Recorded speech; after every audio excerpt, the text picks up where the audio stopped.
જય માતાજી મિત્રો, આ વિડીયોમાં જે બળદ છે તે જમાલભાઈના છે. તેમને આ વિડીયો શોખથી મોકલેલ છે.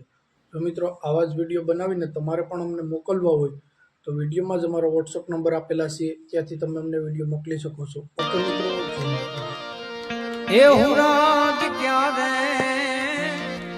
ઉગશે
harmony.